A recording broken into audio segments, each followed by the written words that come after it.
Përshëndetje të nderuar miq, në këtë fillim jave do të nisim në mënyrë më të mirë të mundshme duke folur për zhvillimet në pjesën tonë më të mirë në Kosovë, por edhe në raport me fqinjet, trevat tona, interesin ndërkombëtar, lobimin, Shtetet e Bashkuara të Amerikës, zhvillimet nga ande që na prekin ne, gjitha këto çështje do t'i diskutojmë me profesorin Sadri Ramabaja. Profesor, përshëndetje dhe faleminderit shumë.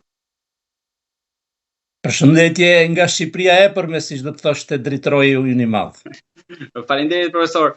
Do ta nisim fillimisht me librin tuaj Urime për gëzime, për librin që keni botuar pak ditë më parë, Metamorfoza e demokracisë, shteti në dritën e gjeopolitikës kritike.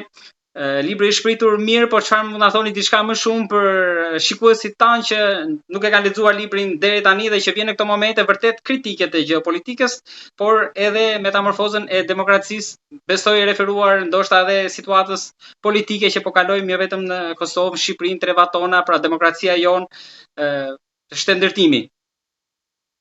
Shumë faleminderit për pyetjen. Po e marr si të mirëqenë edhe dëshirën për që të ishit prezent gjatë promovimit, që ishte një prej promovimeve më të mira që kam përjetuar deri tash. Edhe për faktin se pati njohës të mirë situatës nga qendrat tona të mëdha, Shkup, Shkodër, Tiranë, Prishtinë. Dhe i dhanë një ngjyresë të veçantë atij promovimi. Po, libri Demokracia, Metamorfoza e demokracisë,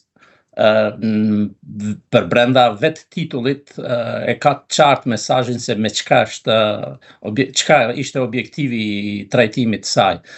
Natyrisht nuk ka të bëjë shumë me metamorfozën e demokracisë brenda sistemeve tona politike, sepse ne jemi pjesë e sistemit politik të demokracive liberale perëndimore, por ka të bëjë ekskluzivisht me shembjen e iluzioneve që kishte ngritur shembja e komunizmit dhe e paralajmërimit të tezës së ashtu quajtur fundi i historisë.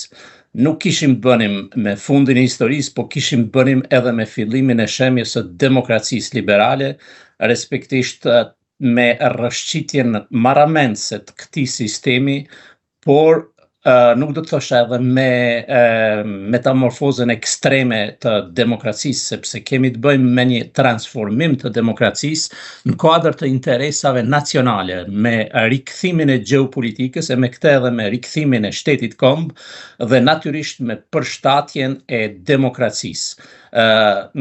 Vetë në titulli i librit, Shteti kombë në dritën e gjeopolitikës kritike përmbush këtë mesazh.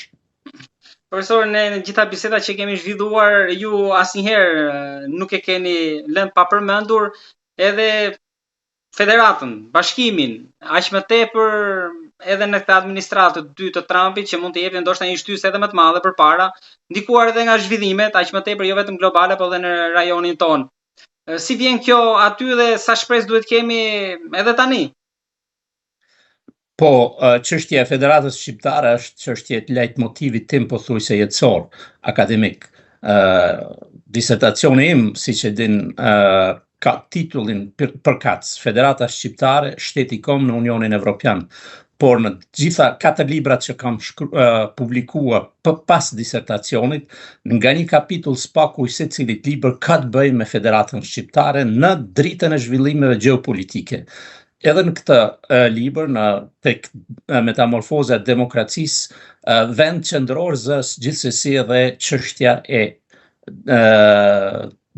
Federatës Shqiptare, të cilën unë e konsideroj si sine qua non, si një domosdoshmëri e mbijetesës së kombit shqiptar.